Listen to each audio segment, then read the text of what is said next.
আচ্ছা, কে এমন আছো বলো তো যে ডিম খেতে পছন্দ করে না? ডিম খেতে পছন্দ করে না এমন লোক আমি কাউকে দেখিনি। তো ভাত না বকে চলো ভিডিওটাতেই যাওয়া যাক। ভিডিওটা দেখে বুঝতেই পারছো এটা একটা ডিমের রেসিপি, আর আমার কথা শুনেই। আর তার জন্য এই যে আমি এই সবজিগুলোকে কেটে নিচ্ছি।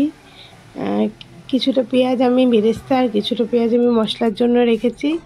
সেটা হচ্ছে এরপরে কড়াই নিয়ে কিছুটা তেল দিয়ে ভেজে নেবো দুটো ডিম। তো এখানে আমি বেশি করিনি, দুটো ডিম দিয়ে ট্রাই করেছি, কারণ ফার্স্ট টাইম করেছিলাম। তো দেখলাম যদি ভালো হয় তো আবার বানাবো। তো যেমনই হোক তোমাদের সাথে এটা শেয়ার করলাম ফার্স্ট টাইম। তো ডিমের এইটা বানানোর জন্য প্রথমে কড়াইতে তেল দিয়ে এই যে হালকা লাল লাল করে বেশ সুন্দর একটু বেরেস্তা বানিয়ে নেব। বেরেস্তা হয়ে গেছে, তো এবার এটাকে তেল থেকে উঠিয়ে নেব। এবার ওই তেলেই দিয়ে দিচ্ছি কেটে রাখা পেঁয়াজ, আদা, রসুন, তো আর লঙ্কাও দিয়ে দিচ্ছি।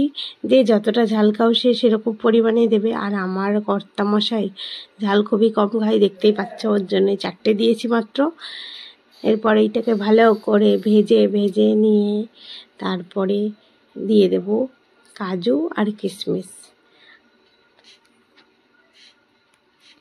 এখন পেঁয়াজটা বেশ লাল লাল হয়ে এসেছে, দিয়ে দিচ্ছি একটা বড় সাইজের টমেটো, কারণ টক ফ্লেভার আমার বরাবরই খুবই পছন্দ।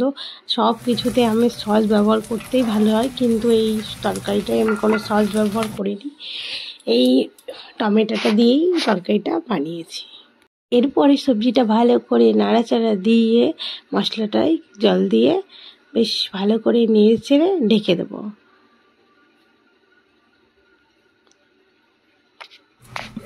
5 মিনিটের জন্য ঢাকা হয়ে গেছে। এরপর ঢাকা খুলে এটাকে নামিয়ে নেব। নামিয়ে একটা ঠান্ডা হতে দেব। এরপর একটা মিক্সিং জার নিয়ে এই মশলাটা বানিয়ে নেব। কড়াইতে তেল দিয়ে ওই তেলেই একটু ঘি দিলাম, সামান্য 1 চামচ মতো, দেখতেই পাচ্ছ।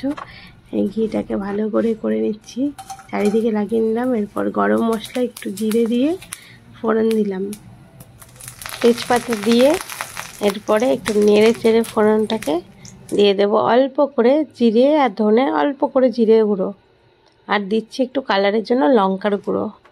এবার মিক্সিতে যে মশলাটা করলাম, সেই মশলাটা দিয়ে দেব। মশলাটাকে ভালো করে কষিয়ে যতক্ষণ না পর্যন্ত তেল ছাড়বে ততক্ষণ নেড়ে চেড়ে মিক্সি ধোয়া যে বাটির জলটা ছিল সেটা দিয়ে পরিমাণ মতো নুন দিয়ে আর দিয়ে দেবো ভেজে রাখা ডিম দুটো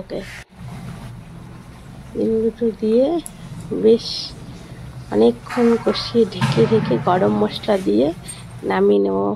আর নামানোর আগে দিয়ে দেবো আগে থেকে করে রাখা বেরেস্তা। তো দেখতেই পাচ্ছ কত সুন্দর একটা রেসিপি হয়ে যায়, খুব চটজলদি বানানো যায়, হাতে সময় না থাকলেও এটা বানানো যাবে। জাস্ট সবজিগুলো করতে যতটা সময়